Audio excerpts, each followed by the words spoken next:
What is good? We're back. Got a little tripod for your pleasure. Going to talk a little rookies versus vets, wide receiver.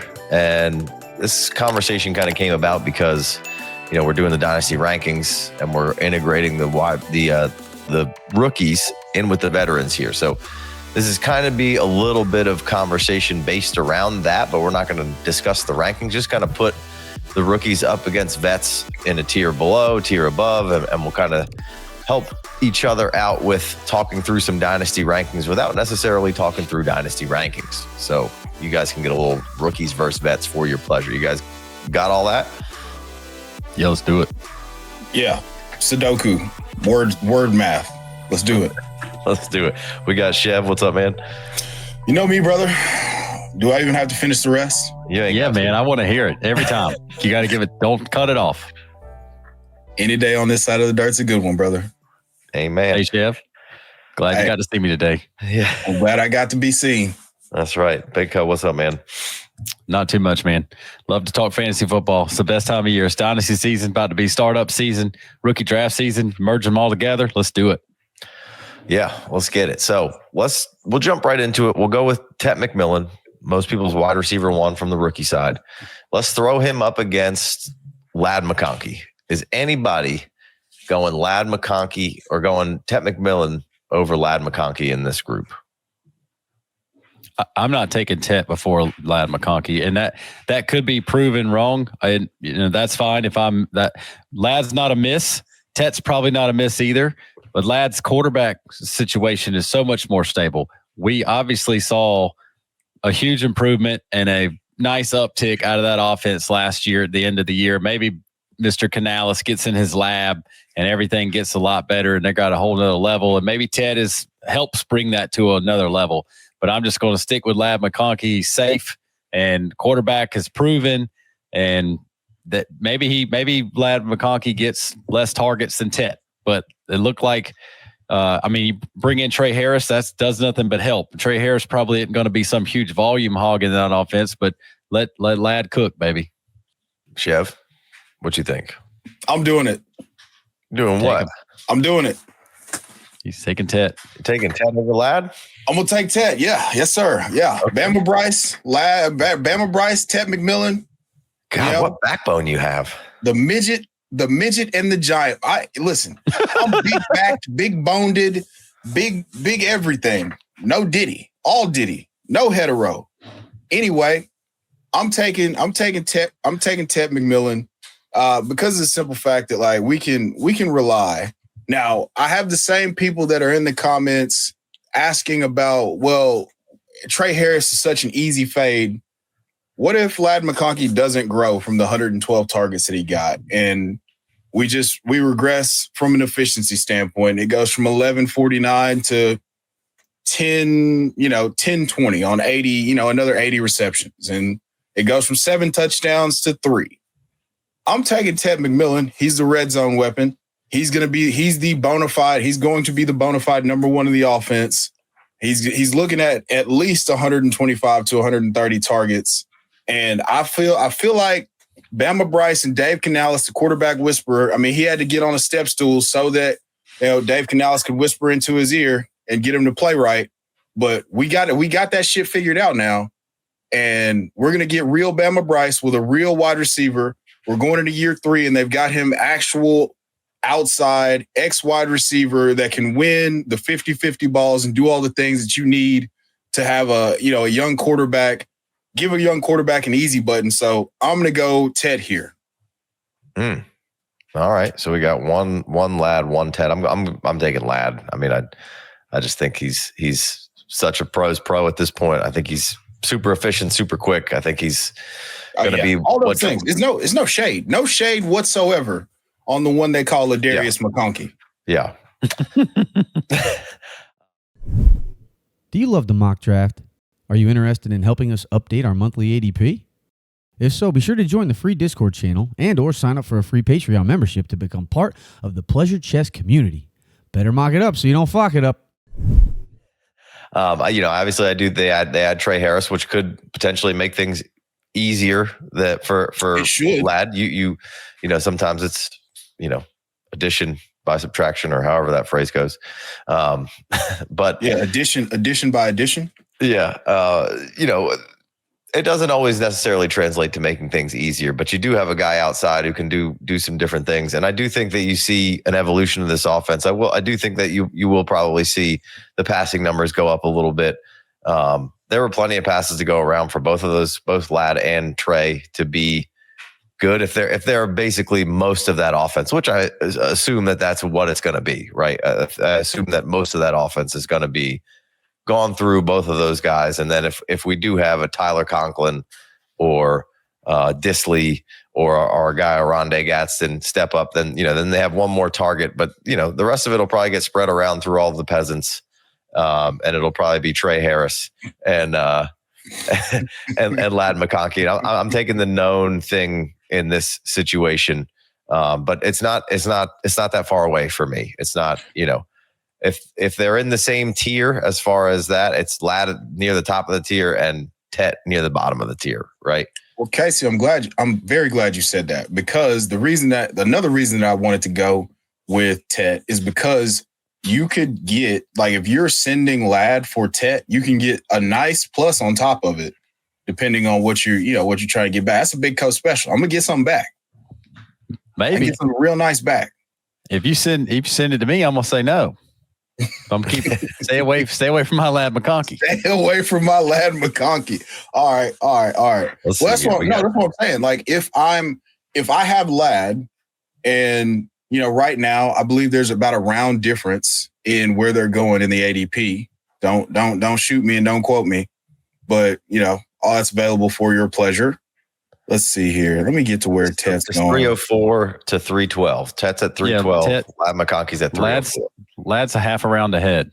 Yeah. So I still think the perception, though, is that you would still be able to get something real nice for Lad on top of. You mean you get Tet plus if you're Tet plus? Yes, sir. So you kind of had it backwards for a second. Got it. I did. I had it way backwards. Okay. Yeah, that's fine. Yeah. Words are hard. You're saying that you could get you could, if you're at 3-4 and you're like, I want to take Lad, but I don't want to take Lad, I'll trade back a couple picks and then take Tet. You could do that. You might get sniped in the meantime. Somebody might take Tet. In this ADP, you got Garrett Wilson and AJ Brown and Rashee Rice in the middle there with a couple other guys. But it's straight up trade for trade. If you're trading, if you're trying to send it over, you might be able to sell somebody on that. If you got Lad and you're trying to go, send Lad out to get Tet and ask for Tet plus a second round pick, because if you want Tet more, doesn't matter what your plus is if you like Tet more. If you value Tet more and you have Lad McConkey and you couldn't get Tet in the rookie draft and now you're just trying to send Lad for Tet, start with the 2 and a 4. Why not? And if work your way backwards, because if you like him more anyway, you'll do it straight up. You just don't want to tell him that. Yeah. All right, let's keep it moving here. I didn't think we would flip so quickly to the Tet McMillan side here. So I'll direct the first question at you, Big Co. I thought we would be working down this list a little more. Rome Odunze or Tet McMillan? I got to take Tet McMillan right now. He's the fresh guy, just got the same exact draft capital, I think, pretty much maybe the same spot that Rome had last year. There's a lot of mouths to feed in Chicago, obviously. I think that's probably the game I'll be watching first, week 1 o'clock Sunday. I'll need to see what the Bears are doing. It's going to be a TV show for sure to see how those targets break out. But I think right now, and I expect Rome to look good, but who knows who Johnson is going to favor, right? So they just took 2 big stabs in the draft right there. Colson Loveland, Luther Burden. Who knows if he really cares about what's going on with DJ Moore or not? If Rome might end up being his guy, maybe, who knows? But right now, I think, Tet McMillan's 140 something targets incoming is too much to shy away from. I got to go Tet over Rome. All right. Yeah, this one, this pains me because I had a higher grade on Rome than I do Tet coming out. We talked about this before, but I got to go Tet here, and I don't like it. Yeah, I don't like it. No. Same. I mean, it depends on how you want to play it. I mean, look, I think Rome's a better receiver than Tet McMillan is, but we do have a lot of mouths to feed, and we have no idea exactly how it's going to take place. Looking for more FFD? Get access to our proprietary ADP, our Dynasty rankings, the rookie draft kit, and extra shows every single week. Head over to patreon.com/the FF Dynasty and hit us with that $5 holler. What we're liking about Tet McMillan is that he should be a vacuum of targets in there. We have a round of difference in ADP right now. So, if you want Rome Odunze, the thing is you trade back or you take him and then you go trade for Rome Odunze, get something on top of it, like we were just talking about, going from Tet to Lad or Lad to Tet, or however you want to look at that. You could be right on Rome Odunze. You could be right on Rome, but you're leaving a lot of meat on the bone, a lot of value on the table if you just say, hey, I'm a Rome guy. And if you select Rome over Tet in a startup, you're leaving value on the table. That's not the right way to play it. Yeah. So for me, I would keep Rome and Tet in the same tier because I like Rome more than I like Tet. And I think Rome's going to be a very good player in the league. And I still have a lot of value associated with Rome Odunze. We might have to wait even another year because something on this offense maybe gets thinned out or, whatever. But it is, like you said, it's hard to justify that you're leaving all that meat on the bone. I can still make sure I have Rome Odunze, but if it's a question of Tet versus Rome going into this year, it's the easy selection is Tet just because of what you're going to be able to, at least from the outside looking in, get from him, right? Nothing's guaranteed in this world, right? We got no idea. And Rome Odunze could be in week 3 and we could be like, Jesus Christ, he is absolutely slaying it right now in this offense. But currently, as things stand, I think the correct answer is Tet, and then go trade for Rome. But again, I like the profile, and I like Rome Odunze playing the receiver position better than I like Tet McMillan. Just situation, has to come into play, and that's when you're starting to make dynasty rankings. That's kind of that's what comes into. A lot of people want to bitch and moan about who goes where, and that's the fun part about dynasty is that you can have this argument about rankings till you're blue in the face. It's just kind of how you want to look at it. Like some people will be like, "There's no way you can keep them boys in the same tier." I'm like, well, I think that Rome could be good this year, just not situationally and target vacuum like Tet could be. So I'll keep them in the same tier, but I gotta lean Tet here if we're talking about the best value, best for me, the way I want to play it, the best puts me in the best situation kind of moving forward. If you had to liquidate, you're gonna get way more right now than you would. Then you're gonna get way more than you would for Tet McMillan than you will for Rome Odunze. If you had to sell both right now, you said, hey, I want to make a trade to get me to get some future draft capital. You're going to get more for Tet McMillan right now than you will for Rome Odunze. I've been looking down because I was trying to manipulate Dynasty Daddy into giving me just one trade straight up, or just anything like asset count 5, anything Tet McMillan for Rome Odunze, and nothing. Like nobody, like there's not a single trade in the database. Yeah. So just quickly, Rome could become the easy button somehow in Chicago, but the easy button that Johnson's going to be looking for the quarterback, which is the priority, is just making sure that thing gets straight. It's whatever the defense gives him, and however he's drawing up the scheme against the defense he's going against. It's not going to be like a Tet potential situation. Like Tet could get all the targets because who's to claim them, right? We all like the idea of Leggett, and we all like the Jalen Coker's a fun story, and Adam Thielen's like 48 going on Medicare. Like JT Chicago's got studs all over the place. So it's the main thing, and we talked about this a couple weeks ago. The main thing for Chicago, Ben Johnson comes in there, get Caleb right, make it as easy on him as possible, and let's move this thing forward. And that may or may not have the consistency is. I don't know how it gets to, unless all of a sudden they're like a 30-point per game team. I don't know how everybody there eats consistently. There's going to be shuffling, and it could be these two guys are good this week. These two guys are good this week. It's so I think it's just easily right now the safest bet is Tet. Yeah, without question. I mean, it's just the draft capital, the lack of competition, perceived competition for targets. I mean, one of those guys. I mean, Casey threw in JT Sanders. I don't know if we're really accounting for that, but JT Sanders, Xavier Leggett, those guys could take a step forward. I'm a big Jalen Coker guy, but I don't really know how he fits with, two first round wide receivers, one of which being a top 10 pick. Like, I don't know where he fits in that order. Like, but we know that they have a plan for using Tet unless he sucks. And I don't think we talked about it on the previous episode. I don't think he sucks. The bar for him to get 120 targets is very low. Yeah. It's like just go out and just run these routes the way we want you to, and you've got a lease on life for 2 or 3 years. What else you got, Casey? All right, last one with Tet or T Higgins. Solid. I mean, I think right now you just play the youth. I can look at his ADP if you want to take off with this. Yeah, there's no way T Higgins is above 312. T Higgins 4.8. Yeah, I mean, again, it's a youth card. Like T Higgins, it should surprise nobody if T Higgins outperforms Tet and on fantasy points per game next year, potentially 2 years. But T's starting at 26 years old. Tet's coming in here at whatever age he is. A few years less than 26 for sure with that draft capital and without Jamar Chase in the way.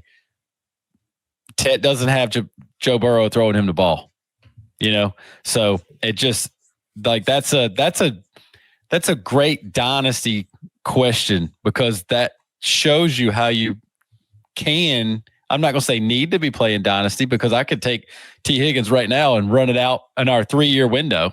Right. And T Higgins could be crushing Tet, especially if Tet has any bumps and bruises. If the quarterback has any bumps and bruises, we know there's no outside of actual injuries to Joe Burrow, he's as good as it gets. So there is no situation with quarterback not getting everything he could get. You do have a target monster on the other side, but you also now you get one-on-one every play. T Higgins got the easiest job in the world.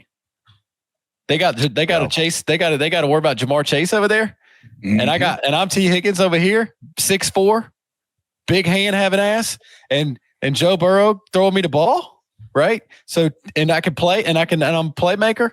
So like T Higgins got it easy, and as long as he stays healthy, he could easily beat Tet. But he's not going to get any younger. He's only about a season and a half away before we talk about how old he is. That's how dynasty ages. It gets you every time. Easily, yeah. So you get younger, you go Tet, you get younger, you say, all right, well, T Higgins was wide receiver 3 in points per game. He's coming off of one of his most efficient seasons. I mean, if we get 17 games of T, he might be, wide receiver 12 from a dynasty perspective going into his age 26 season. But he's at that cliff, right? He's at the cliff where it's like he's not old. So you can't use that in an argument if somebody's trying to pull the wool over your eyes and make you trade, way too much for him. But also, he's not young.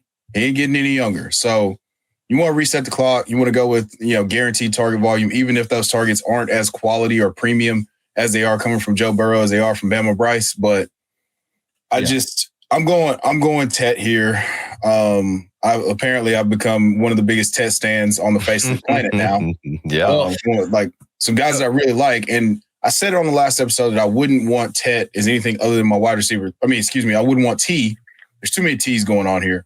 I wouldn't want T as anything other than my wide receiver 3, just from a roster construction perspective, because of the fact that it's, when he's in the lineup, he's great, but we've got 2 straight years of him playing 12 games. And then if something happens to Jamar Chase or something happens to Joe Burrow, like, what are we looking at there? And that's another year lost. Now he's 27. Now we're starting to get into the whole, like, well, is he old? Is he going to be like, he keeps getting hurt or what? So there's a lot more questions that I feel like come with acquiring T Higgins than, what we have currently with Ted McMillan. Now, once football starts happening, that my answer might change. Yeah, that's right, Chev. Like I mentioned the age because he's 26. He just got his second. He's the highest paid WR2 in history of the NFL. Like, it's not really. He's 26. Like, it's not the age cliff is just how we mess with you in Dynasty. But like for a 26-year-old wide receiver that's got a brand new contract to play with Joe Burrow with a team with no defense, right? In a division with other offensive juggernauts, right? So just chasing points every week. Like, right. If you told me T Higgins was going to play pretty much every game for the next 3 years, I'm taking T Higgins. It's like, I'll take T Higgins over Tet. I'll take T Higgins. It's the injury. Like I'll take T over Tet easily. If you tell me that T is going to be healthy for the next 3 years, I'll figure it out later. He's 26. I'm not worried about that part. But like you said, the T Higgins that we know is tough. And what you said the other night about the Q tag and when he's questionable and he's trying to gut it out because he's a gamer. He wants to try to help the Bengals win, which they don't do a whole lot of winning. So if I'm trying to help my guys win, that doesn't do anything to my fantasy team when he's got 2 for 20. And he's looking around out there now he's being a decoy for Jamar Chase and this and that. So like, that's the part that gets you there. So like you could take Tet and you got the valuable asset who has no injury history for us. We don't have any dark clouds about any of that. He hasn't burned any of our fantasy teams, right? So all the guys, you got a couple of guys in your league that already don't want nothing to do with T Higgins because he's been on their bench for a few years being hurt. That's just kind of the psychology of what happens when somebody's been in the league for a few years and they've had ups and downs. If you just look at T Higgins' last couple games when the Bengals were red hot, hey, a 40 burger in there, some high 20s. Yeah, for sure. Yeah. All right. Let's pivot here. Let's go Travis Hunter or T Higgins. I mean, I think you got pretty much the exact same argument. I mean, you like right now, I think there's probably going to be people screaming at the microphone or wherever the speaker that's coming out of us talking about Tet like he's WR1 in the class. Like plenty of people now, and especially as the summer goes on, when the clips of him catching balls in practice in a Jaguars jersey, is Travis Hunter could easily be your first wide receiver off the board in a rookie draft. And I'm not, so I think he's pretty much copy and paste that same exact argument with the lack of 140 targets most likely for sure coming his way. That's, the immediate volume he is splitting with an absolute stud in Brian Thomas. Now, does the offense go up and does Trevor Lawrence become Trevor Lawrence and he's got 2 wide receiver ones on his team? Definitely, maybe. I got no problem if you're taking Travis Hunter over T Higgins, but just in Dynasty, and no, I can't argue. I can't tell you that's a bad move either direction you want to go. I'm going T. No backbone.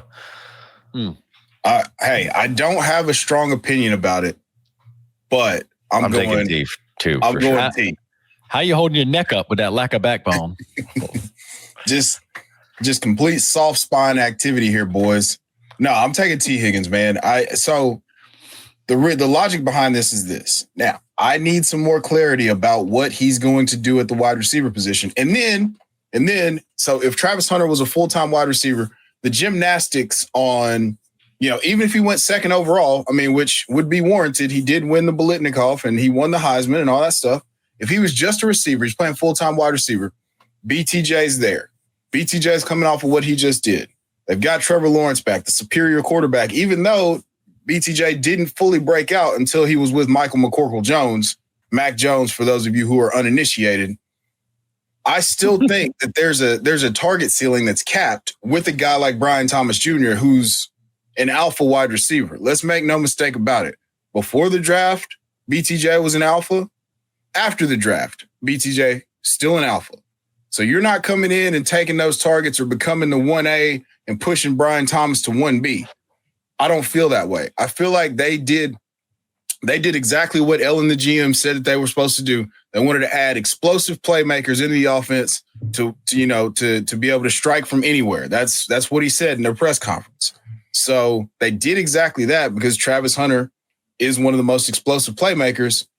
He's not going to take the volume. He's not going to have the volume, in my opinion, moonlighting at corner and with BTJ there as the primary wide receiver for me to say, hey, I'm comfortable taking Travis Hunter over a guy who was the wide receiver 3 in points per game, even though T is going to be out of your lineup, and even when he's in your lineup, he could lie to you and just play like 2 snaps and then come off the field. It's the old Mike Williams special. Mm-hmm. So he could do that to you. But let me give you a tad of devil's advocacy there for the Jaguars' future. They do have a new, young, I'm the best offensive coordinator mind in the history of NFL, and Liam Cohen. And they got apparently like a 28-year-old general manager who, the way they're walking around right now with that Conor McGregor walk with their shoulders, right? they're not walking around GM and head coach like they know they're the Jaguars that always pick at the top of the draft. And they always suck outside of Fred Taylor and some Mark Brunell in that 1 year where Blake Bortles threw 40 touchdowns and Allen Robinson was popping. So you got that first wave of Jaguars, and then you got that 1 year where they almost did something in the playoffs, and then the Jaguars, all those other years. They're not walking around like that. So I'm not saying it's impossible for these guys to scheme it up, give the one, move up, mortgage the future for Travis Hunter, put him beside Brian. They knew what they had in Brian Thomas before they went up and paid for Travis Hunter. It's not like they did this with Travis Hunter and then Brian Thomas comes to life this year. My man went for 1,200 yards and 10 touchdowns last year as a rookie.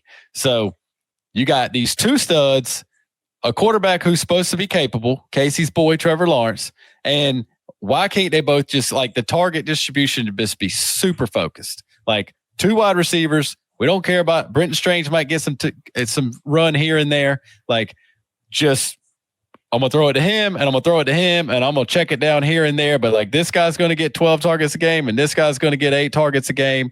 Like why, it's not out of the realm of possibilities that their distribution of targets is very, very pushed towards those two guys. And we need to see something first before we go anointing the Jaguars a top 5 offense. But I'm just saying that new blood between head coach and GM, they're trying to, they don't smell no past Jaguar stink. They're walking around like that right now, like it don't stink in Jacksonville. Yeah, well, it might be stinking by week 3 real bad, just like the Jacksonville Jaguars always do. And all you can hope is that Travis Hunter is to BTJ as Chase is, and Higgins is the Chase. That's all you can hope for. That's what you want. I'm taking T. Higgins by a mile here. Give me T. Higgins all day long. All that assuming is that homeboy stays out there as a primary wide receiver every single snap. Right. Yeah, but I think when you say T. Higgins by a mile, when you say T. Higgins was QB wide receiver 3 points per game last year, that's a stat that's undeniable, and he was out there crushing. But when you say I'm taking T. Higgins over Travis Hunter by a mile, the problem with that is the value that Travis Hunter. It only takes one guy in your league to say he's the best wide receiver ever played a game. He ain't even taken a snap yet. Sure. So Travis Hunter is a folk here. This man might as well be. Just what's it? Bo Jackson. This is the second coming of this is skinny Bo Jackson, right? So we just ain't never seen this before, and he's a legend before he takes the field in the NFL. They're real close in ADP right now. I understand what you're saying, but when the rubber meets the road, real close in ADP. I don't know how much more you're getting for Travis Hunter right now than somebody like a T. Higgins, and I'd be stoked to get it. I'd draft T. Higgins. I'd draft Hunter to trade for T. Higgins. And again, I'm unconvinced that he's just going to be a full-time wide receiver now. All of a sudden, that's what I'm still unconvinced of. Here's the deal. Like let's put some actual numbers to it. Okay, so with Liam Cohen and Baker Mayfield, who is a superior quarterback to Trevor Lawrence, there's no argument about that at this point. They threw the ball 570 times. So are we assuming that the Jags are going to throw it 570 times? I don't think Trevor Lawrence has gone above like 520, if I'm not mistaken. So you have to have that type of volume to support Travis Hunter to the type of season to take him over the players that he's going in the range of, in my opinion. Like that's the trouble that I have. It's like when we start actually breaking out the math, and I know, I'm just a dumb football guy. I don't know, like I don't know math, but like that's the problem. I don't know numbers. Yeah, you mean that's numbers? The problem that I have. Is like, so you got 1 year in 2022 where he threw it 584 times. Like, if that's the type of volume that he's going to have for Travis Hunter to have the season that people are predicting him to have. Now you could say, oh yeah, on 100 targets, he could do what Jameson Williams did last year. And Jameson Williams is one of the most explosive players in the NFL. He went 58 for 1,000. Like, is that going to feel fantastic as a fantasy owner? And like, what's the ceiling? So that's the side that Casey and I are taking is like, what do you want that truly to look like? Yeah, I mean, look, if he comes out and is actually a full-time receiver and has proven to me, then all my points of view on Travis will be completely flipped in August. But right now, I feel like everyone thinks I'm the one that's taking crazy pills, and I'm looking at everybody else going, y'all are taking crazy pills because nobody's proved anything that he is going to be a full-time wide receiver right now. Like that's the part that I'm disconnected on right now. And maybe in a couple of months, I will completely switch that around because it has nothing to do with Travis Hunter's talent. It just has to do with, again, Jacksonville is the team that has been awful for pretty much my whole life. And now you have to manage this guy, this thing that's never been managed before. So you have to do all of that on top of keeping that guy healthy, and deciding on, hey, you just traded all this stuff for him. So like you're going to be trying to get the most out of him, but what does that look like, and how much can you get out of him? And I don't know. And I've said this a million times, so we can move along here. We don't need to spend any more time.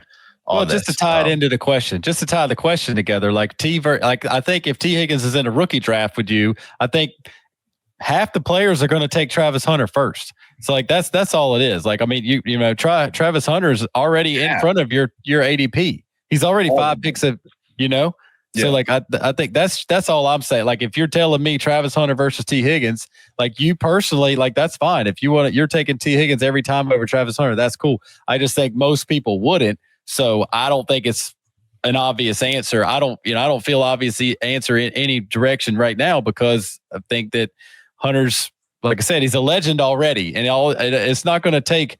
Yeah, but that doesn't work for me, so I'm good. That's fine. Yeah, for sure. But he's already ahead of T. Higgins in the ADP. Sure, for sure. No, he's not going to fall understand backwards. what we say, and I don't think we need to loop back around on that one. Let's keep this thing moving. Let's go. Matthew Golden, DK Metcalf. Ooh. Do we get any caveats about who's playing quarterback? Yeah, do we have to assume it's Mason Rudolph? Let's just assume it's Aaron Rodgers. Let's just call it Aaron Rodgers or Kirk Cousins, right? It's going to be one of those two guys. I think Steelers go get Kirk Cousins, if that doesn't work out. I think it's Matthew Golden. They got plenty of potential in that offense to keep going up. And I still, you got the combination of what we want DK Metcalf to be and Arthur Smith. And even if Aaron Rodgers is there, that's can be potentially fragile. I think Matthew Golden is the safer pick and the safer equity. I mean, maintaining value, yes. Matthew Golden is.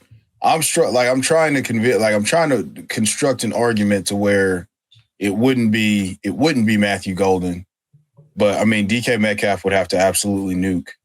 And he's DK Metcalf would, that's the point, Chev. Like DK Metcalf would have to nuke for it to move the needle on what his value is. He's done nothing but be good, and he's down here at 7-8 in a startup. He's in the middle of the 7th round on average. People are he's down here after Jaylen Waddle, and Jaylen Waddle's fallen off the face of the, he's put up better numbers than Jaylen Waddle in the last 2 years for sure. And he's still getting taken after Jaylen Waddle, Matthew Golden came on strong, looked ridiculous in the playoffs in the biggest moments, but production profile, probably the least amount ever for a first round wide receiver. Like it could go both ways in a hurry. I think it's going to look pretty solid. And I'm big on the Packers offense. I think Jordan Love is undervalued, and I think that whole operation. I like LaFleur and his ability to get things done. So I think week one. Here's how it works in Dynasty. Week one, I'll put DK Metcalf in my lineup all day, Chev. I'll take DK Metcalf week one in my lineup over Matthew Golden, but I think I would have to draft Matthew Golden over DK Metcalf from an equity on my bench, best asset available. Logical pick position. Like that's how I'm gonna play it. I'll take Matthew Golden.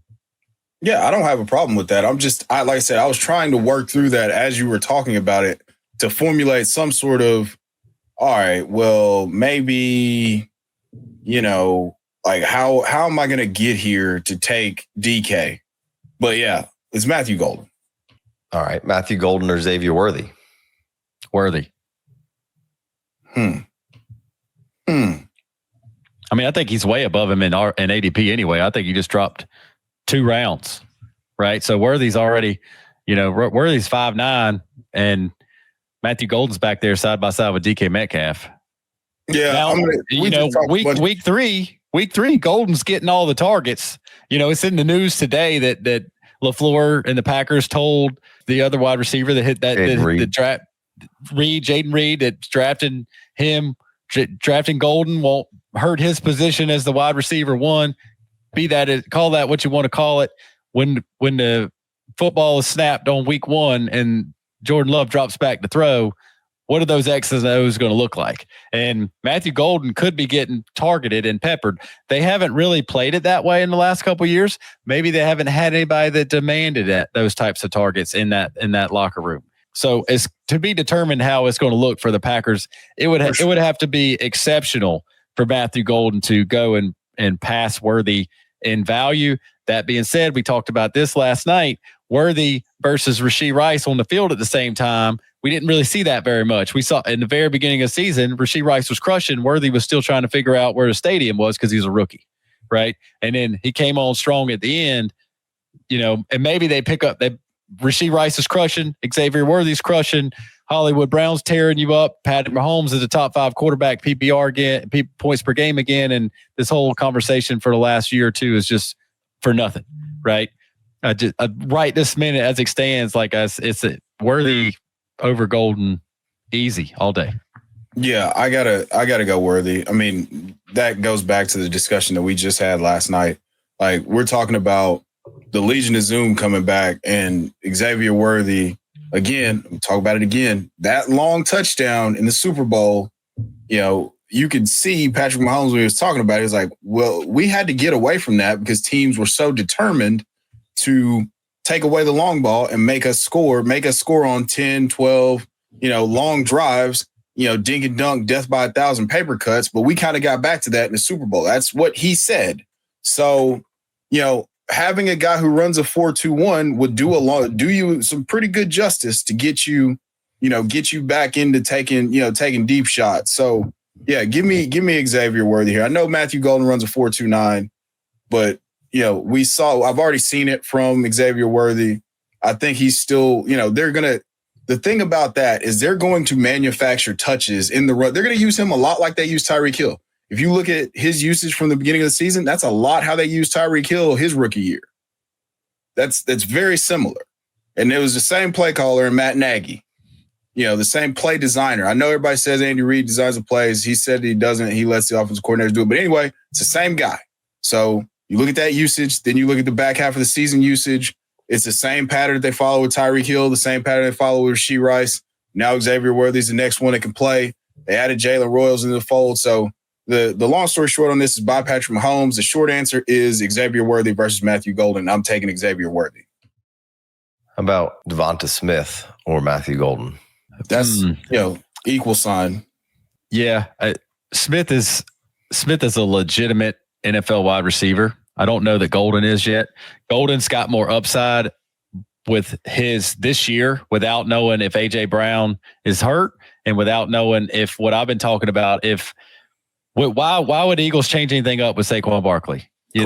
So like the passing volume isn't there for Devonta Smith to crush consistently. He'll go up and down, but he's an absolute stud. Like I would take Devonta Smith on my team just to make sure I didn't get it wrong. If that was the only 2 players I could pick and it had to be one of them, I would take Devonta Smith because he's a monster, but he's trapped under a bigger monster on a team that has the best running back in the league with a quarterback that can break one for 40 and will run it in from the 10 all day long. So Devonta Smith is trapped in a complete opposite situation that Matthew Golden has, who can come out here and give you some upside that Devonta Smith cannot give you without AJ Brown getting hurt or of some unnecessary philosophical difference change from the Eagles offense that says, we don't need to do what we did last year that killed everybody. Unless they're just like, hey, Jalen Hurts is all the weight's off his shoulders. He got a ring. He proved all the naysayers wrong, and we're going to air it out because we can. Like, that's not even their game. That's not his game.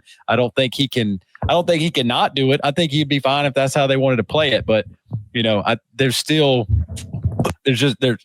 Devonta Smith, the safe asset, and plug him in there. He might only average you 13.5 points a game. Golden could do better, but Golden could do a lot worse. I'll take Devonta Smith. I'm going to push. Yeah. So, We've reached like kind of a critical mass point with Devonta Smith because of the fact that volume seems so limited. He did still average 7 targets a game. He was right around 89 targets, 13 games.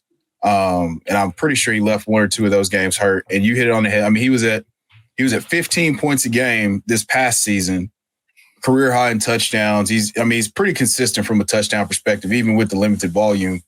That strength is my belief. I was a little low on Devonta Smith, but I mean, that's, he had a 28% target share in that offense, It's as much as we don't view it as a 1A, 1B, because AJ Brown is so ridiculously efficient and just good.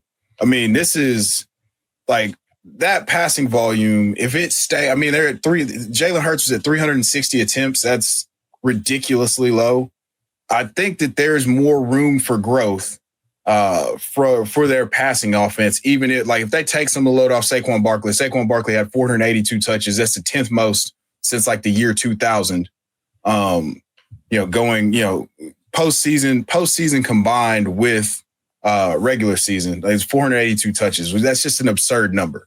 So if that regresses a little bit and they do open it up and throw it a little bit more, which to your point, they don't necessarily have to, but they might just do that just so that they don't run that sumbitch into the ground going into his age 28 season. I think that Devonta Smith has the ceiling of a true wide receiver 1 if he can get to 120. I mean, if he can get back to what he did in 2022, 136 targets, 95 catches, 1,100 yards, 7 touchdowns. Like that's the type of thing that we're dealing with. And I don't know that Matthew Golden's going to hit that, especially, like I said, the way that Jordan Reed's played quarterback has never been to hyper target someone. Devonta Smith's in an offense that won't hyper target someone.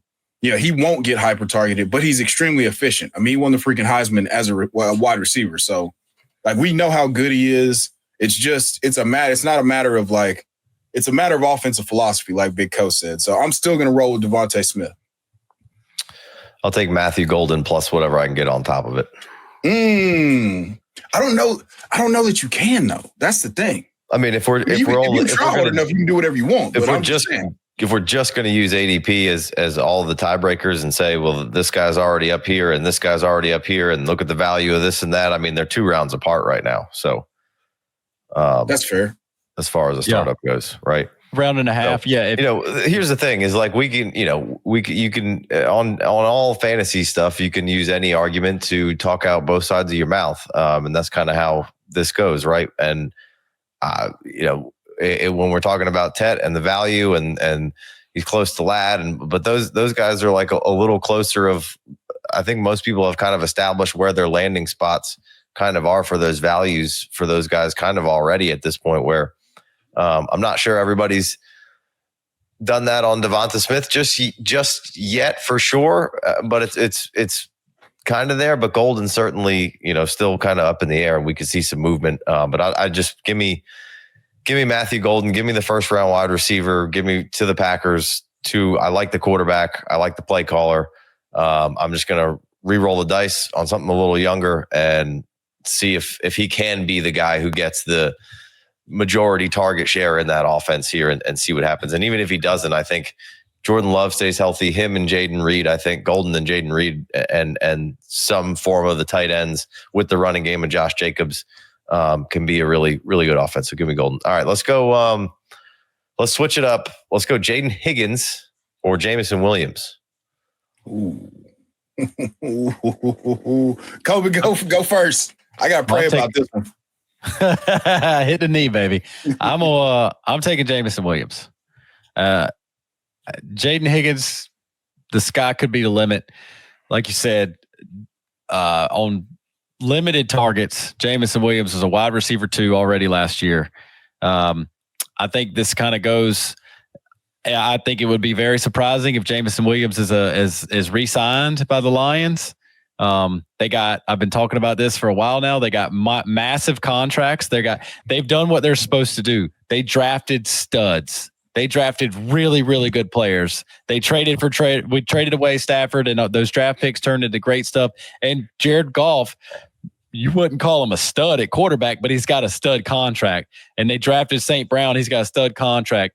Aiden Hutchinson, Penei Sewell, stud contract, et cetera, et cetera. Like, there's stud contracts all over this place. So, like, I don't expect them to re-sign Jameson Williams because he's not like the go-to wide receiver two in two wide receiver sets, because that's not his physical body type. Like, they do use him sometimes in that role, but like, that's not when your third wide receiver needs to get paid like a wide receiver two. That's not going to add up for a team with that many good players. So I think that's why whatever they decided to do to personally go pick out Tesla and trade up and get that guy, like, he's a little bit bigger body like that.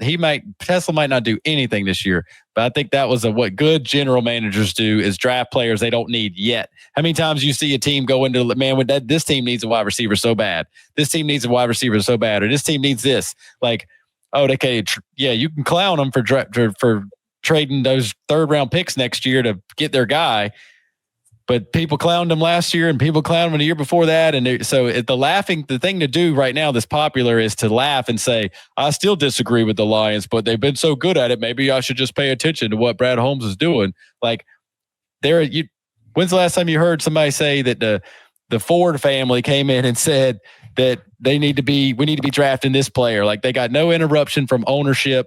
It's the coach, it's the GM. They're in lockstep with everything they got going on. So I don't know why they picked Tesla in the third round, and I don't know why they gave all those third round picks either. But I'm gonna believe that that's part of a bigger plan that says, hey, this is the player we want on our team, and we want him now because we know we're gonna need him next year. Jameson Williams earns a big contract.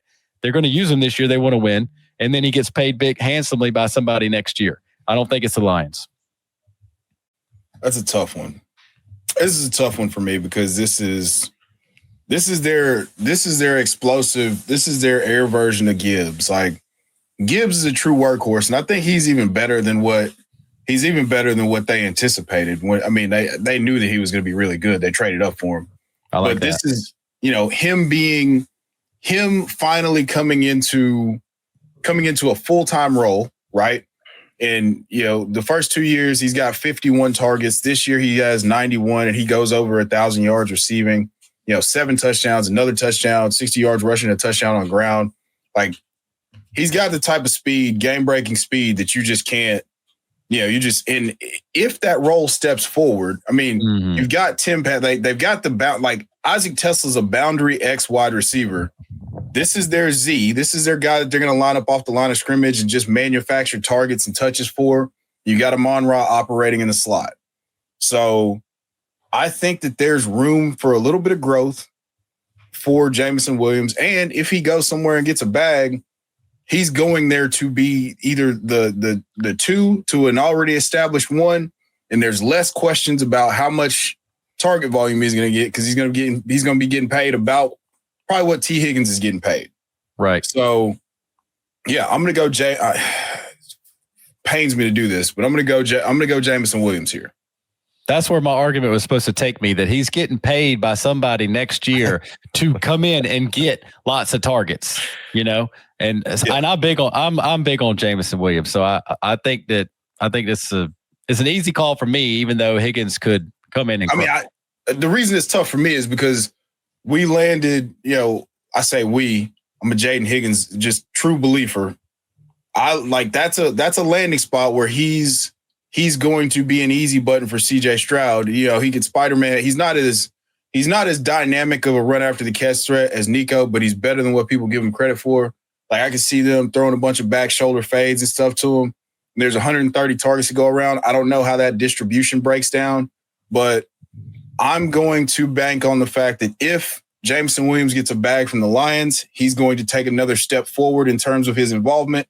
If he goes somewhere else, he's going to take a step forward in terms of his involvement because of the fact that they've paid him a shit ton of money. Yeah. I kind of picked that one off the rip because I kind of see them kind of similarly as far as, we don't exactly know what the role in the offense is going to be. Obviously, you could say Jameson Williams is going to be kind of everything you said he was going to be, Chev, but there's a new guy in town calling plays, man. And we've never seen this guy successfully call plays. We don't know. Jameson Williams could be the guy who gets 150 targets in this offense this year. And it's like, holy shit. And we're going, what's wrong with Amon-Ra St. Brown? And Amon-Ra St. Brown will still be good, but he's not going to be the target hard volume guy. And then on top of that, you had Jameson's explosions in there, and it could be career year, but it could also be like, damn, St. Brown's a funnel, and a bunch of stuff's going to Laporta. And then, Gibbs and Monty eat up a bunch of it. And so, like, there's question marks for me and how this offense gets, doled out and divvied out. And can it still be even the same offense? I mean, you would like to think so. But, we had pause for a year with Baker Mayfield because they were switching coordinators, and we had only seen that for like a year. And then we're coming over here. We've seen Ben Johnson build this whole thing up, and now he's gone. And you have a motivational guy as your head coach, not an offensive scheme guy as your head coach. So for me, there's a lot of chips up in the air. And then the same thing over in Houston. You got Jayden Higgins, who is coming into a situation where, maybe Noel takes the reins and grabs a bunch of the targets, and that's who CJ really is drawn to. Maybe that's who the new OC draws more stuff up for. Like Nico's probably going to get his, and then who's the number two? And if it's Higgins, then I think the answer to this question is Higgins. And if it's just kind of divvied up between a bunch of other guys, then I think Jameson Williams is the answer to this question. My initial lean is Higgins, but then I like the idea of futuristically of Jameson Williams being somewhere else, because I just can't see a way that he ends up back with the Lions when it's time to get paid. So that part of the equation, I think, leads me to say, all right, I'll go Jameson Williams in this scenario here. Just hear me out. So let's say the Cowboys do this 1 year rental with George Pickens, right? And it goes so good that they can't afford to give him the type of bag that he commands now. The Lions don't play around with the franchise tag. They just let Jameson Williams. They don't exercise a fit. Well, I'm pretty sure that they exercise they've got to decide on whether or not to exercise a 5th-year option on him here pretty soon. Like, let's say that they don't do that and they go and instead just give Jameson Williams, 2 years, $60 million, or 3 for 90, or whatever he's going to get, from an annual APY standpoint, like probably around 27 to $30 million if he stays healthy this year, right? Like, what is that value now with him, running streaks with CeeDee Lamb in the slot and just him getting single covered and just running by people? Like that boosts his value tremendously. But now we're wish casting, but also I'm going to take Jameson Williams because like he's more explosive, and we've seen it. He's more explosive, and like that to me, like that ceiling with any sort of volume, 90 target. He's this generation's Will Fuller, but better, way better. Yeah. All right, let's go rapid fire here to wrap this up. Jayden Higgins or Jaylen Waddle? Go ahead, Big Co. I'm a Jaylen Waddle denier. I know my answer to this question.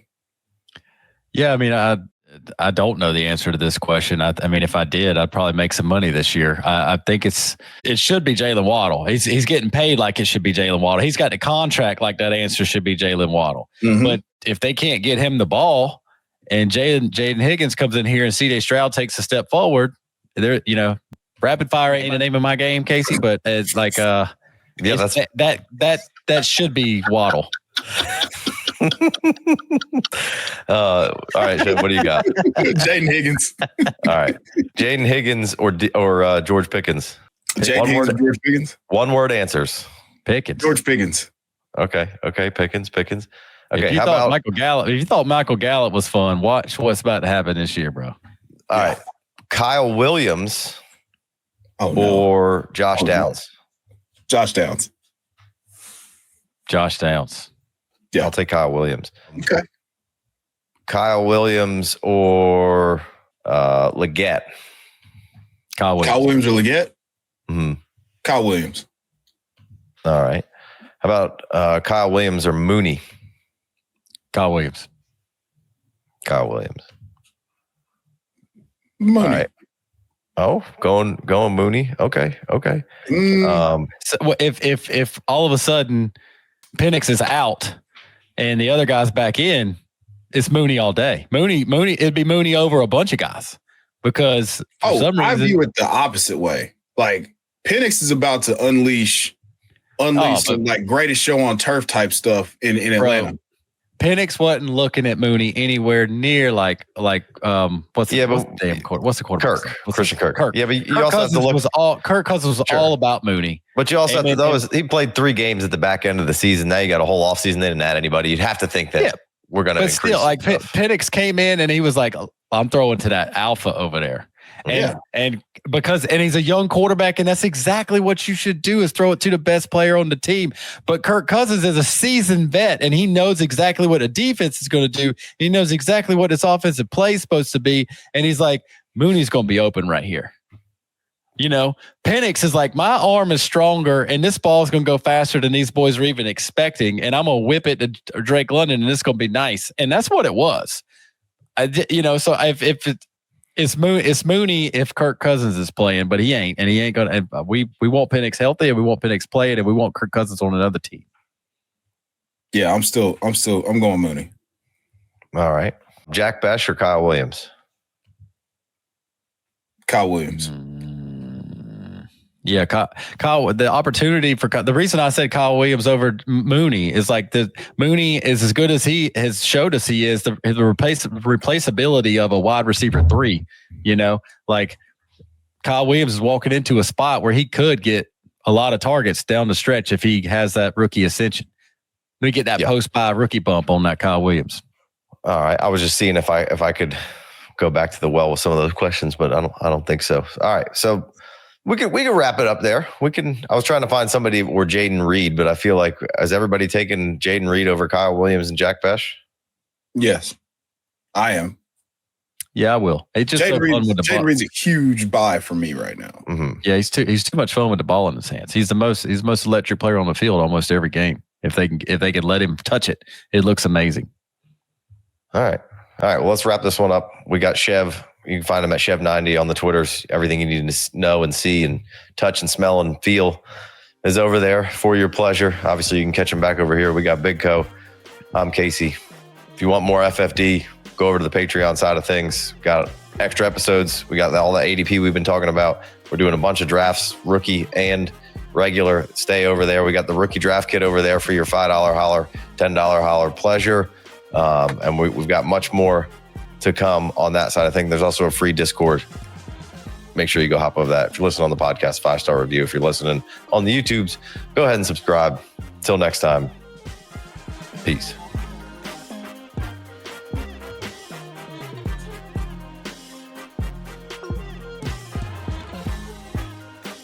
I think my first snap of NFL football on Sunday, week 1, is like, I got to see what the Chicago Bears are doing on offense, right? Absolutely. And I think that the Bears could be doing work and Rome could be looking solid.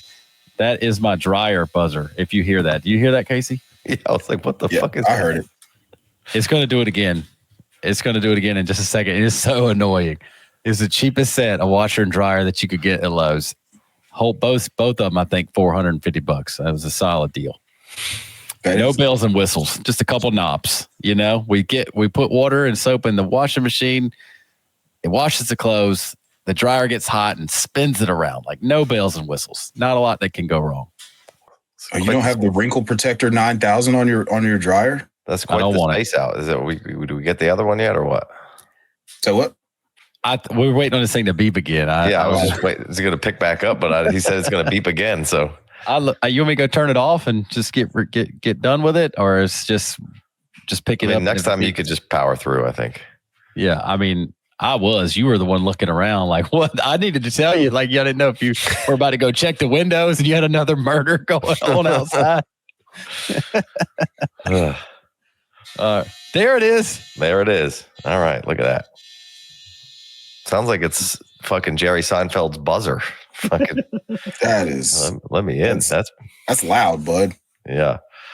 All right. Turn them shits off immediately. All right. Where were you at? Let's pick it back up. Who knows? What were we talking about? Rome and Tet.